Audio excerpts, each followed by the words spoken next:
he's bringing a skirmish build with a lot of cavalry, a lot of Thessalians actually. It's 1, 2, 3, 4, 5, 6, 7 Thessalians right now, and this could be absolutely devastating to the Lusitani line if he skirmishes well and gets really good charges off into the low armor swords. Lusitani could get destroyed on this map. And wait, what? Sorry, are you sure it's 7? Because 7 would be against the rules. I think it's 6 and then one mercenary Italian. Yeah. It's okay. It's one mercenary. Okay. Yeah. And then he has some Tarentines as well out on the. He's going to send those out on the flanks and he's bringing a skirmish build. So I think he's going to go back to what he did really well. He's going to do it again. Yeah. He's going to bring a skirmish build on Nemetocenna, try to kite his opponent down, get good charges off, and basically kind of pick his opponent apart. This is not going to be a quick battle, I don't think. I think he's going to go all in with the skirmish build and do as much damage as he can before he engages. You can see for Llewlin, though, I think he kind of anticipated this. He has 5 units of these Scutari Spearmen at the front now to blunt any kind of charges that will come in and devastate any kind of Lusitani infantry troops. He then has a backline composed of some veteran shield warriors. He's got 2 of those on each side, and then he has a core of just Iberian swordsmen. And he's also choosing to bring lots of cav of his own. He has some Scutari cavalry, and then he has an Iberian cav here in the center. This is a light cav. His general, he placed in a Lusitani nobles. So he is trying to kind of deal with the skirmish army now by, again, blunting maybe the charges with these spear units at the front and maybe bringing some of his own cav. But come on, Scutari cav versus Thessalian cav, it doesn't look good for the Scutari now, does it?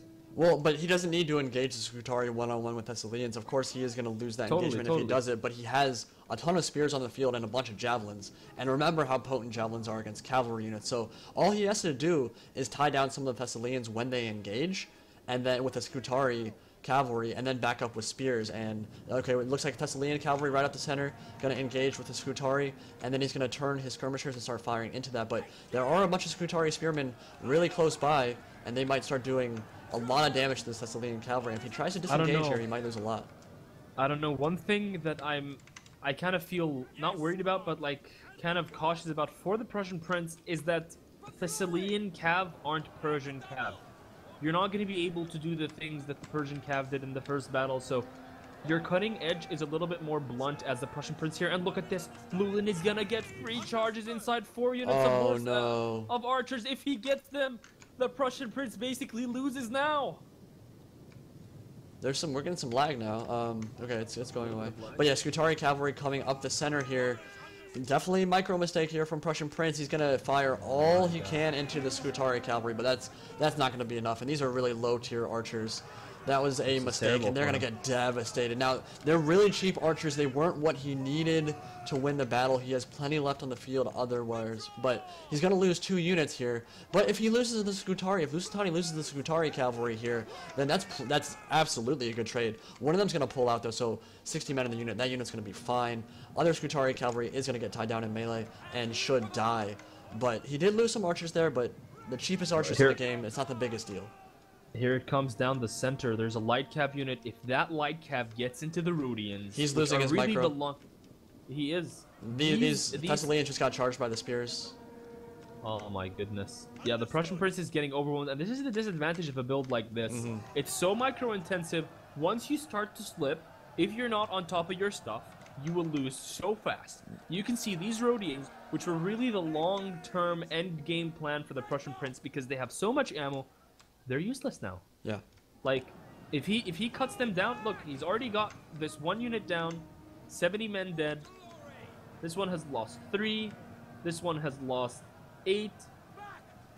I would say he's cut the effectiveness of those Rhodians by about 30% with 1 charge there. Yeah, there was just micro lapse, and it happens, especially when with a build like this, you have so much to micro and so much to worry about that I think he just lost the sight of some of his Thessalians and skirmishers, and they got isolated and destroyed. But I wouldn't say he's out of it yet. Balance bar is definitely very much so in Lusitani's favor. But again, these kind of builds don't win in the first couple minutes anyway, so we'll see how these engagements progress. And remember that even though a lot of these Lusitani units are doing well at the moment, they get destroyed by skirmish fire. So if he manages to keep the rest of these alive, doesn't make any more mistakes, and he cannot make any more mistakes this battle, he has a chance. I don't know, man. But this is going to be a huge uphill battle. you always have a chance, but like his flanks have just completely been eaten up. These guys got 0 charges. His middle now is just gonna get charged. Rhodians again. are gonna be lost by. Yeah, he's gonna lose his Rhodians. Infantry's coming in to support. That's the second time the Siberian cavalry's charged in and it just stops dead. I don't know why. There's nothing it got hung up on, but the cavalry is weird on this patch. Like they should have gotten a much better charge, but they should be able to kill the Rhodians. But he's focus firing them. They might. Yeah, there's a veteran shield warrior engaging as well. These skirmishers are dead. It's really hard now. I think it's impossible. Like you have what 4 archer units to. I guess a player like Llewlin, this? it might very well be impossible. Yeah. Yeah. And like, his general, we're gonna see in a second if his general's alive, but casualties sustained. Okay, his general's still alive, but he's lost so much in these charges. That is. See, I think it boils down to 2 things. The first thing it boils down to is that 1, Epirus is simply not as good as doing this kind of style as Armenia was. I think this build could have been perfect against Lusitani. 2, it was great against Lusitani, but like you don't have the umph of your shock cav to be able to fight enemy cav back, or even fight infantry units that have spears so close in support. But the second more important element is that Llewlin knew this was coming. He knew that the Prussian Prince would probably play like this from the map choice. And if you looked at the, I don't know if you actually managed to catch it, if you looked at the chat between them before the game starts, Llewlin was like, he was calling Prussian Prince out for being a skirmisher and telling him to stand and fight like a man. Now, regardless of, you know, how your manliness is determined by how you play on Total War Rome 2, I would still say that he saw this coming. He knew that this build was gonna come, and I think he built his army in a way to just punch forward. And he had lots of cav, lots of light cav, and he did the job. Like, he killed the skirmishers, he nullified the cav's effectiveness, and I'm sure at the results screen we're gonna see that there were just not enough kills from the Prussian Prince. The Tarentines, though, 140 kills.